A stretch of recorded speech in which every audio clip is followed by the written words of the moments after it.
Hey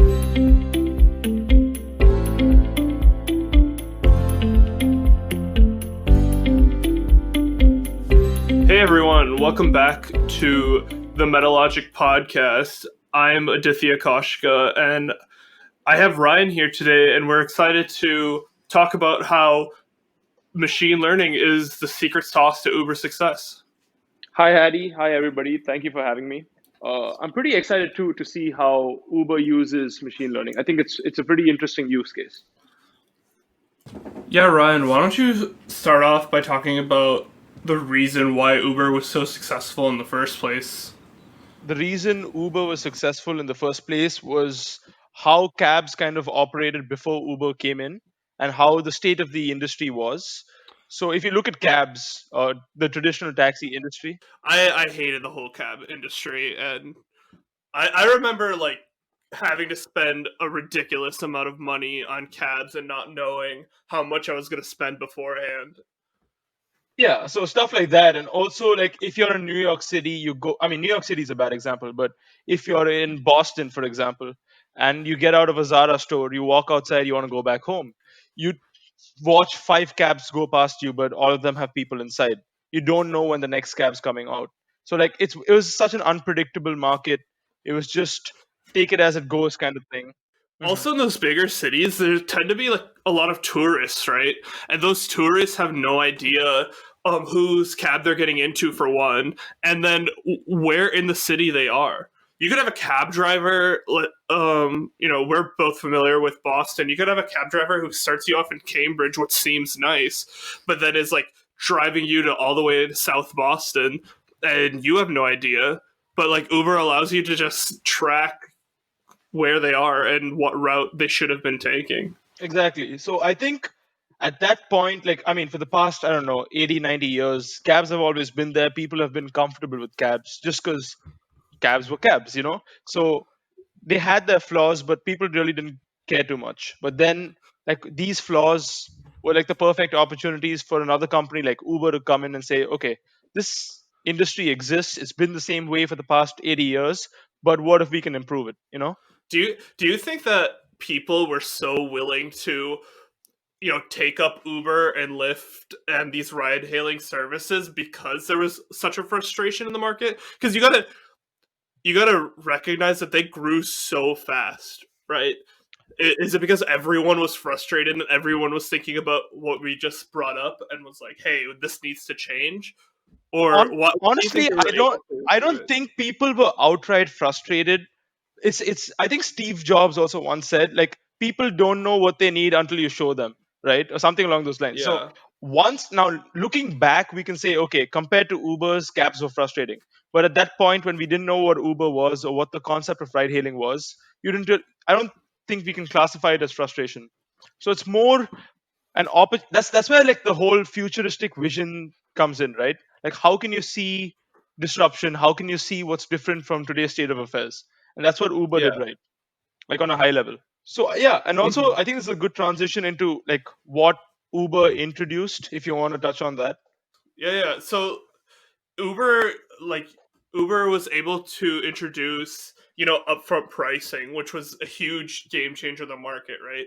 Kind of going back to my example of not knowing how much this taxi ride is going to be.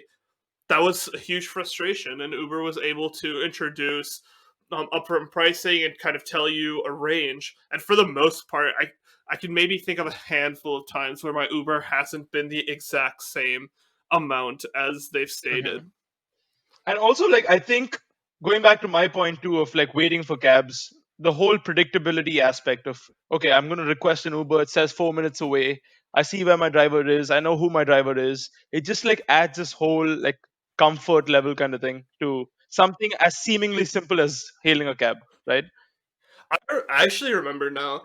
When I came and visited Boston the first time, this must have been 2014. Uber was just picking up. Like, not a lot of people were using it, and I wanted to go visit Babson actually.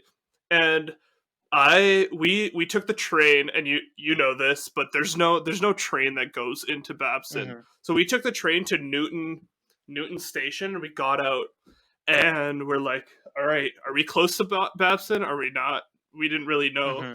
So we went to the taxi stand, and we walked inside the small building they had. This taxi driver is straight up like in his underwear. Yeah, he's in his underwear, like clearly waking up an hour before, and it was like 3 o'clock in the afternoon. He's like, "Where do you want to go?" I'm like, Babson College, and he's like, oh, "Okay, that's like $50." It's like a 2 mile drive, but we have no concept of it. We actually didn't end up paying it because it was just me, my mom, and my brother. We were like, we do not feel comfortable paying this guy. But like the rating system that they brought in discourages activity like that, because now like if that person was on Uber and I see him driving in his underwear, like, I'm definitely gonna put a 0 stars and he's gonna get kicked off the platform. Yeah. But there was nothing there before. And I think like we spoke a lot about pricing and routes and rating systems and stuff like that. I think one interesting thing that's less known to like people generally is how Uber uses machine learning specifically. So like I think we'll get into this in more detail, but on a very high level, to even come up with those price estimates to match the correct riders with the correct drivers based on location, efficiency, stuff like that, and even like which route should the driver take. There's a lot of nuanced and sophisticated like machine learning algorithms going on in the background that even made this possible for Uber to like disrupt an industry such as the cab industry. Yeah, it wouldn't have been possible without machine learning. Exactly. Because like there's no way that they would have been able to use traditional methods to come up with the pricing, or even we'll get into more detail, but one of our main points today is the market forecasting, right? Where if there's a big sports game going on, if the Patriots game is going on, how does Uber actually know to add a surcharge there? Mm-hmm. Right? That's not traditional methods of the taxi industry. That's machine learning. That's but we'll go into that. We'll dive deep. But this only could have been possible through machine learning on Uber's platforms. Yeah. I think one takeaway is that no industry has like reached its peak or like most optimal stage, right? Like even I know I've been saying this quite a bit, but like the taxi industry was so like not susceptible to change. Like it was so like just stagnant, but then out of nowhere it changed completely. So like every industry has areas where it can be disrupted. This is like the perfect example that like proves that, if that makes sense. So I think we can get into the first place that Uber uses machine learning, and that's their marketplace forecasting. Adi, do you want to speak a little bit about it? Yeah, so marketplace forecasting is Uber's way of bringing together supply and demand in all of the different areas that they service. They want to make sure that if there's demand for 50 people in a given city, that there are 50 drivers there to accommodate that demand. And it's this ebb and flow between different times of the day. And it seems like it's pretty easy when it's the normal time for Uber, because they have so much data that they're sitting on. I think they can see, I think you made a good point when you say it's easy for the normal time. So let me give you an example. If Uber wants to predict, let's take Boston at 7 p.m. in South Station in Boston on a Sunday, how many people are going to be requesting rides, right? They have 10,000 Sundays, like previous historical Sundays that they can look at like patterns of how rides have been during those Sundays. And it's easy in that way to like predict on any normal, in quotations, normal Sunday, how many rides are going to be requested. But I think the complication comes in when there's like an unexpected event that takes place. So what if it's like a Super Bowl Sunday? What if it's like there's like a comedy show? What if there's like a theater, like just a like movie or something like that, right? So in those, yeah, and Uber does its best to use web scraping techniques to make sure that they are having all of those events in their platform, but it's not that easy either, because there could be cancellations of those events. Not every single event starts and ends at the exact time that's listed online. There could be impromptu events that all of a sudden you see a huge surge in demand to go to a certain place for no reason. Part of all these events is the difference between being reactive and being able to predict, right? It's easy after Super Bowl Sunday. You can easily say, okay, there was an unexpected surge in demand, but that unexpected surge in demand was because of Super Bowl Sunday.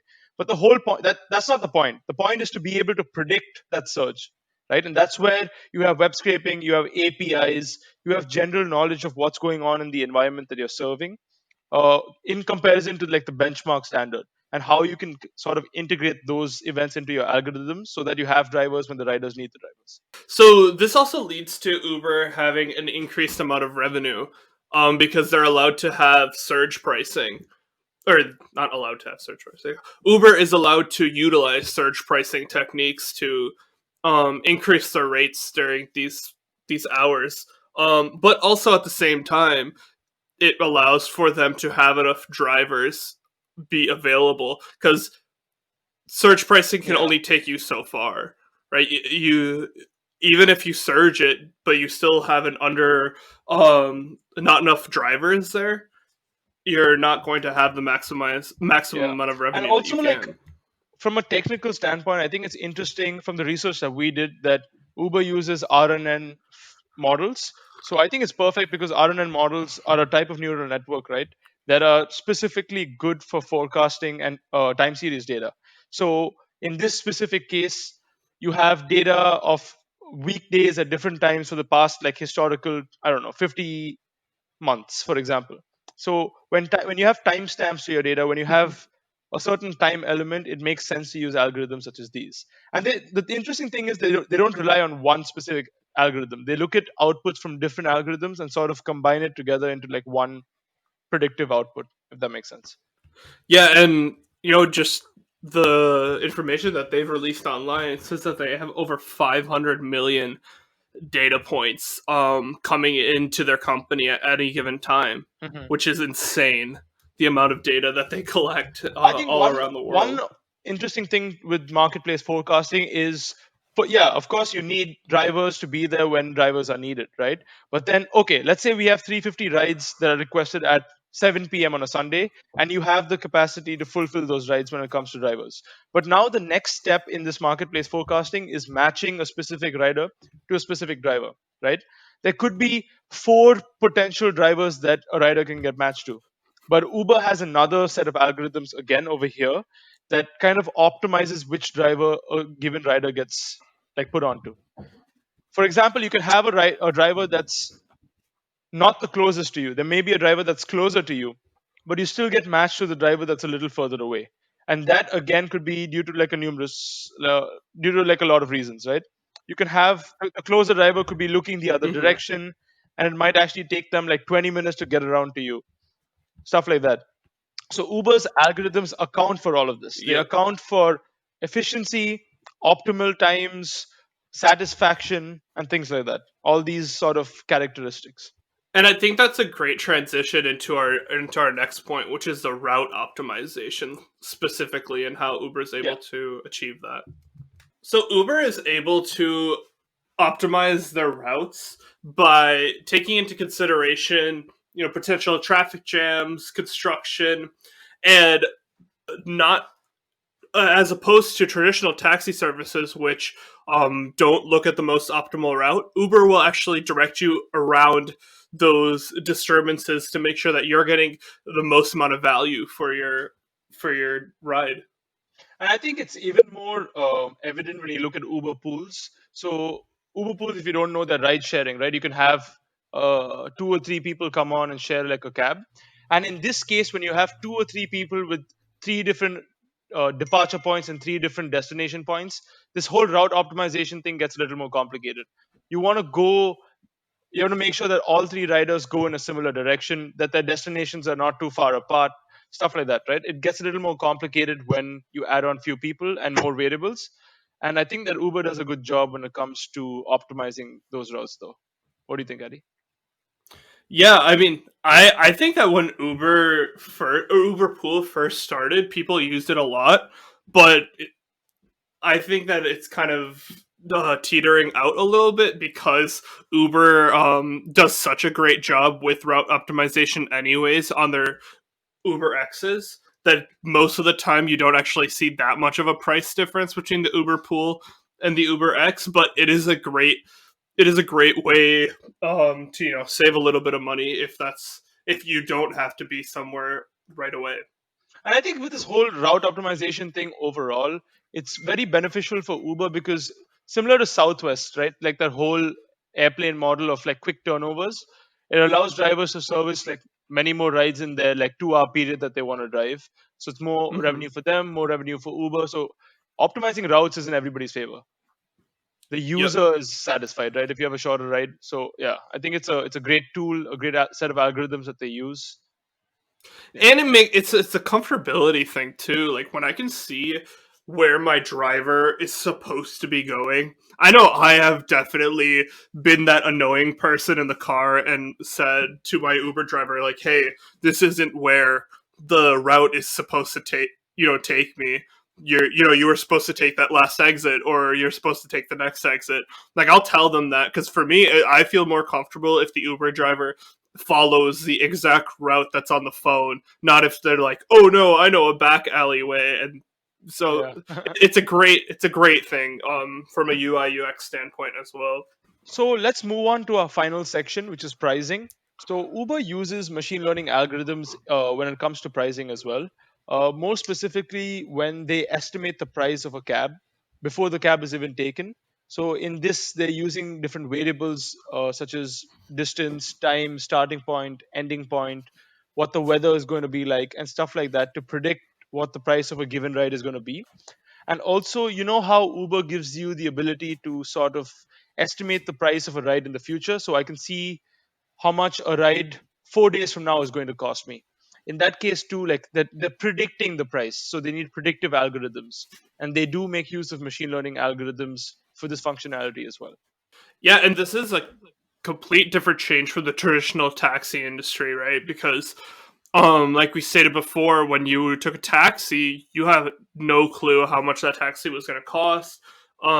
Try almost connecting this to route optimization too. If there was some sort of construction or accident, the taxi was going to charge you for that. Uber is able to, within their algorithm, actually optimize the price and give you the best price possible. Ryan, as I understand it, you were actually able to replicate the Uber pricing model. If you want to talk about that, maybe the variables that were included and how you were able to do that. Okay, yeah. So we did. So a team of me and three other people, we went ahead and we took a data set from the internet. This had Uber and Lyft cab prices in Boston for a month. Okay, so it had different variables such as the source location, the destination location, the time of the day, what kind of Uber service was used, was there a surge multiplier, and stuff like that. But then we also went like a couple steps further. We brought in weather variables for those given days and times, stuff like humidity, temperature, cloud pressure, rain, wind speed, stuff like that. So, And we so also somewhere like very blatant, more like what you would think Uber would be using, and then some of these variables were like what I wouldn't think Uber would use, like humidity, right? But that is something that's that we wouldn't have thought of. so also like the time taken for a ride that specifically wasn't given in the data set. So we went to Google, we looked at Google Maps, as we used that API, and we sort of estimated the price between 2 points at different times of days for all the combinations of locations, right? So with all those variables in hand, we created 5 or 6 different types of machine learning algorithms. So we cover things from decision trees, classification regression trees, boosted gradient boosted trees, artificial neural networks, support vector machines, and like things you would normally expect that Uber would probably use. And our best model was our boosted tree model, which gave us a 92% accuracy in our price estimation. So, in other words, we if Uber costed like if a specific Uber costed $8, we would be within 80 cents accurate. And actually, what is actually even more interesting is that our best algorithm was the boosted tree model. And from the research that we found online, I think Uber's most predominant model is the gradient boosted model as well. Yeah, it is a gradient boosting tree model, which is very interesting that your findings and Uber's actual findings were the same. Exactly. And we also tested out different things. If you use Uber's app, they only allow you to forecast Uber prices up to 30 days. So we kind of try to break that barrier. Like, okay, let's forecast 75 days in the future. How accurate is this going to be? And obviously, there were diminishing returns as we forecasted out. But we wanted to see, okay, why doesn't Uber allow you to forecast over 30 days? And this actually is more, this makes more sense when you look at Lyft, because Lyft only allows you to forecast up to 7 days. But it was also it was an interesting case study for Uber, if that makes sense. Yeah, that definitely makes sense. Thanks for tuning into our discussion about Uber and how Uber was able to utilize machine learning. We look forward to having you involved in our next discussion.